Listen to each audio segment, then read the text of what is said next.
1000 жыл бұрынғы қазақ моншасы хақында не білесіз? Қазақ медицинасындағы бұлаумен емдеу деген не? Бұлаумен емдеудің 5000 жылдық тарихы туралы білесіз бе? Осы сауалдарға жауап іздегіңіз келсе, Алматы қаласындағы Мақсат медициналық орталығының директоры, көрнекті дәрігер Мақсат Әбдіқадырұлының мұрағат қорын ақтарып көрейік. Орта ғасырларда Қазақстанда талай гүлденген қалалар пайда болды. Ертедегі жібек жолында Отырар, Тараз, Жаркент, Түркістан, Созақ және тағы басқа қазақ қалалары бой көтеріп тұрды. Ежелгі қазақ қалаларының санитарлық тұрғыдан жоғары деңгейде болғаны туралы археологиялық қазбалар дәлелдеп отыр. Мысалы, Отырар мен Тараз қалаларында саздан жасалған су тасымалдайтын құбырлар жүйесі, моншалар, канализация су ағарлары болған. Тарихи деректердің айтуынша, ортағасырлық қалалардың әрқайсысында кемінде 5-6 монша болыпты. Мәселен, археолог Бернштам көне Тараз қаласындағы қазба жұмыстары кезінде 2 моншаның орнын тапқан. Моншаның екеуі де жақсы сақталған.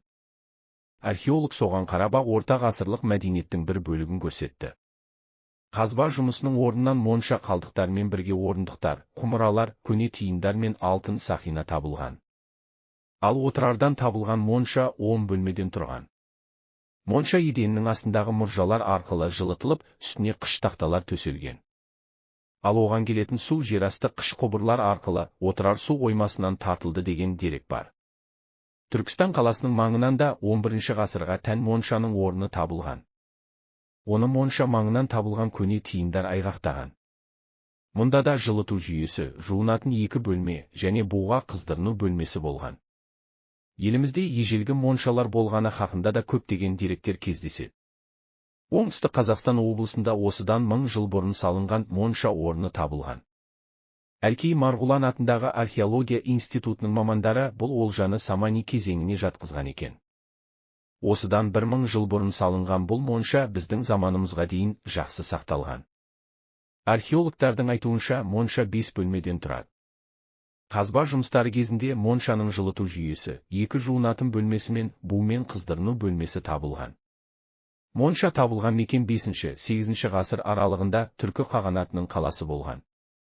Кейін келе 9-12 ғасыр тұсында бұл жерге самани және қараханиттер тұрақтаған. Мұндай ғимарат, моншалар тек қана қалалардың ішінде салынған. Осындай ғимараттың қасында мешіт болған. Атыраулық археологтарда Ноғай қазақ кезеңіне тиесілі ежелгі моншаның орнын тапқан. Алтын Орданың астанасы болған Сарайшық қалашығындағы зерттеу жұмыстарының нәтижесінде Ноғай қазақ кезеңіне тиесілі моншаның орны табылыпты. Еліміздің басқа аймақтарында да мұндай мысалдар көптеп табылады. Мұның бәрі де қазақ даласындағы сақ, ғұн, түркі заманынан бастау алатын ежелгі өркениет іздері саналады. Қазақ ұлтынан шыққан қара үзген шипагер Өтей Бойдақ Тілеуқабылұлының шипагерлік баян кітабында қазақтың бұлаумен емдеу амалы сөз болады. Өтей Бойдақ Тілеуқабылұлы өзінің шипагерлік баян кітабында бұлаумен емдеудің 6 түрін көрсеткен екен. Ата-бабаларымыздың тұтас өмірі табиғатпен егіз өткендіктен олар ауру және оны емдеуді өздері өмір сүрген жаратылыстық ортаның көп түрлі ықпалы мен қасиетінен іздеді. Соның ішінде бұлаумен емдеуге қатысты айтар болсақ, арасанға түсу, күн нұрына қақталу, қарағай, ермен, қайың, адыраспан, жалбыз жапырақтарынан бұлау жасау және жаңа сойылған жылқының, қойдың, ешкінің жылы терісіне сырқаты бар адамдарды орап, терлету тәсілін пайдалана білген. Қазақ сахарасында болған орыс офицерлері, саяхатшылары, дәрігерлері қазақ жеріндегі жергілікті емшілердің ем-домына оң баға беріп, қазақ медицинасының қарапайым тәсілдерін мойындаған екен. Қорытып айтқанда, мейлі денені суық қармасын, мейлі ыстық өтсін, деңгедегі ыстықтық суықтық амалдар бұзылады да, денедегі қан мен сөлдердің қалыпты қызметі кедергіге ұшырайды. Денедегі ыстық суықтың алмасуы немесе сондай өзгерістерден болатын ауру түрлері адам ағзасына түрліше ықпал етіп, әртүрлі ауру белгілерін тудырады. Қазақ медицинасы бойынша мұндай аурулардың басым бөлігі бұлаумен емдеуді қажет етеді.